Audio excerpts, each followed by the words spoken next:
क्योंकि सबसे ज्यादा भ्रष्टाचार के मामलों में पुलिस पकड़ में आती है, पुलिस के जो लोग हैं वो पकड़ में आते हैं। तो जो कुछ ऐसे पुलिस वाले हैं उनके ऊपर सख्त से सख्त कार्रवाई करनी चाहिए, जो मिसाल बने कि आगे कोई पुलिस वाला इस तरह की हरकत ना कर पाए। सरकार को ऐसे पुलिस वालों को चिन्हित करके उनकी काउंसलिंग करनी चाहिए, जिससे कि वो जनता और जनता के जो सेवक है उनके साथ में अच्छा व्यवहार कर सके। राजस्थान के अंदर लगातार जो पुलिस की जो भूमिका है वो मेन रहती है। आज हम बात कर रहे हैं वही राजस्थान पुलिस की, जो कहीं ना कहीं विवादों में भी जरूर रहती है। पुलिस वो हिस्सा है जिंदगी का जो कहीं ना कहीं किसी विवाद में कोई इंसान पड़ता है तो पल्ला पुलिस से ही पड़ेगा, क्योंकि ये लगातार पुलिस वो हिस्सा हो जाता है कि जो आदमी किसी न किसी विवाद में या कहीं भी कोई लड़ाई झगड़ा हो या छोटे से बड़ा कोई मामला हो, जाना आपको पुलिस स्टेशन ही पड़ेगा। पुलिस पे सबसे बड़ी बात होती है कि आम जनता को भरोसा, क्योंकि पुलिस की वर्दी या कुछ पुलिस का जो रुबाब है वो कहीं ना कहीं डरावना, लोगों की जो मानसिकता बन चुकी है वो डरावने तौर पे बन चुकी है। क्योंकि अब कई हादसे ऐसे हो चुके हैं। अभी बात करें लेटेस्ट की तो जोधपुर में एक थाने के अंदर वकील के साथ में जिस तरीके से दुर्व्यवहार किया गया, किस तरीके से बदतमीजी की गई है, ये अकेला एक मामला नहीं है। राजस्थान में इसी साल के अंदर काफी मामले जो उजागर हो चुके हैं, जबकि राजस्थान पुलिस के कई आला अधिकारियों ने इस पर बयान भी जारी किया है कि ऐसे अधिकारियों के ऊपर सख्त से सख्त कार्रवाई होगी। पर सोचने की बात यह है कि शायद ऐसा रवैया अगर पुलिस का ना हो और फ्रैंकली पुलिस आम जनता से जुड़ी हो तो कितना अच्छा होगा, कि पुलिस का जो एक रुतबा है वो अलग बन चुका है आज की तारीख में। कहीं ना कहीं आके दिखाना, डराना, धमकाना, पर शायद यह आम जनता के लिए ठीक नहीं है, क्योंकि आम जनता एक सामने पुलिस वाले को देखती है तो घबराती है। क्यों ना वो घबराहट खत्म की जाए। राजस्थान पुलिस कब जाके राजस्थान पुलिस के आला अधिकारी इस पे कोई एक्शन लेंगे। आम जनता के बीच में पुलिस की भूमिका को साफ करने का काम करने की जरूरत है इस टाइम।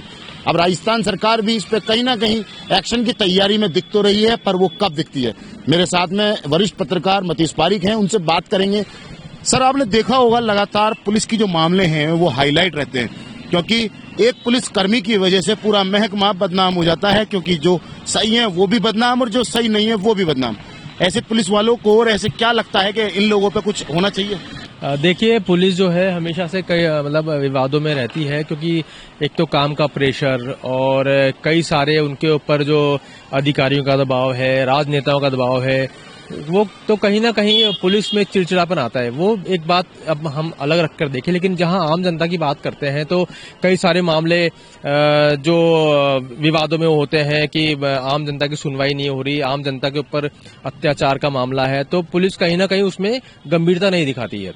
तो उसके लिए सरकार को पहल करनी चाहिए कि पुलिस को इस तरह की ट्रेनिंग दी जाए कि आम जनता से किस तरीके से बात करनी है, किस तरीके से अगर कोई थाने में आता है तो सुनवाई कैसे करें, उनके समस्या का समाधान कैसे करें, जिससे कि आम जन में पुलिस के प्रति विश्वास का भाव पैदा हो। क्योंकि लगातार जो देखा जाता है पुलिस में कई ऐसे अधिकारी भी हैं जिनकी मिसाल दी जाती है, पर कुछ पुलिसकर्मी ऐसे भी हैं जिनको सिर्फ उल्टा सीधा या कुछ विवादों में रहने का शौक है या उलझने का शौक है। अब उसकी वजह से पूरा पुलिस डिपार्टमेंट बदनाम होता है, तो वो भी गलत है। जी बिल्कुल, ये बात सही है कि जो पुलिस है एक तरफ उसका बहुत अच्छा चेहरा भी नजर आता है कई जगह, और एक दूसरी तरफ हम देखें तो घिनौना चेहरा भी नजर आता है, क्योंकि सबसे ज्यादा भ्रष्टाचार के मामलों में पुलिस पकड़ में आती है, पुलिस के जो लोग हैं वो पकड़ में आते हैं। और कहीं ना कहीं जो आम जनता है उसमें पुलिस के प्रति भय भी है कि आम आदमी जो अचानक से थाने में नहीं घुस सकता, उसकी FIR लॉन्च नहीं हो सकती। तो जो कुछ ऐसे पुलिस वाले हैं उनके ऊपर सख्त से सख्त कार्रवाई करनी चाहिए, जो मिसाल बने कि आगे कोई पुलिस वाला इस तरह की हरकत ना कर पाए और पुलिस और जो जनता है उसमें एक सामंजस्य बैठ सके। और वही जो हमारी सरकार है, सरकार को ऐसे पुलिस वालों को चिन्हित करके उनकी काउंसलिंग करनी चाहिए, जिससे कि वो जनता और जनता के जो सेवक है उनके साथ में अच्छा व्यवहार कर सके। बिल्कुल सही कहा मतीश जी आपने कि उनको शायद ऐसे पुलिस वालों को चिन्हित करके एक ट्रेनिंग के तौर पे उनको सिखाना या बताना बड़ा आवश्यक हो चुका है आज के वक्त में, क्योंकि जब किसी को दर्द या कोई तकलीफ या कोई परेशानी होती है तो वो थाने का रास्ता अपनाता है।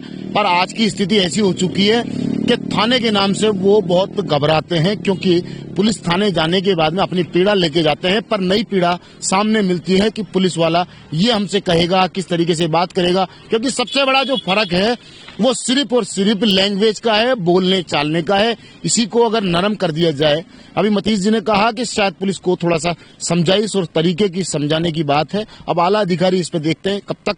क्या लगता है मतीश जी, ऐसे लोगों पे हो सकता है या पुलिस इस चीज को मान सकती है? देखिए कि सरकार को कार्रवाई तो करनी चाहिए ऐसे लोगों पर, जिससे कि क्योंकि जो छवि है वो सरकार की खराब होती है। पुलिस सरकारी महकमा है तो उसकी सरकार की छवि खराब होती है। तो वैसे इस अधिकारी को वास्तव में चिन्हित कर देखना चाहिए, उनकी एक समझाइश करनी चाहिए और आम जनता के साथ उनको किस तरह का व्यवहार करना चाहिए उनको सिखाना चाहिए। क्योंकि कुछ पुलिस वाले ऐसे हैं जो हमेशा से ही गलत व्यवहार करते आए हैं, गलत तरीके से बोलते हैं और लोगों की सुनवाई नहीं करते हैं। तो उनपे मतलब कार्रवाई तो होनी ही चाहिए एक बार। ये हमारे साथ थे मतीश पारिक, जो सीनियर पत्रकार हैं, वरिष्ठ हैं, जो अपनी कानूनी प्रक्रिया में जो सलाह दी है वो कहीं ना कहीं सटीक बैठती है। क्योंकि लगातार पुलिस के जो विवाद होते हैं वो आम जनता को लेके बेरुखे होते हैं। आम जनता अगर फाने जाती है तो शायद हमको खाली इतना सा ही फेरबदल करना है कि जो जवान की मिठास है, शायद जो फरियादी थाने पहुंचेगा तो शायद आधी पीड़ा तो उसकी जबान से ही खत्म हो सकती है। बस इतना सा कदम उठाने की जरूरत है, क्योंकि जिस तरीके से लैंग्वेज का पुलिस यूज करती है वो शायद गैर जिम्मेदाराना है। लगातार ऐसे मामलों पे हम जागरूक करेंगे आपको, और बने रहिए हमारे साथ लगातार खबरों के साथ, और हम आपको और भी आगे ऐसी अपडेटों के साथ जागरूक करेंगे। कैमरामैन घनश्याम मिश्रा के साथ मोहम्मद नफीस, जयपुर से।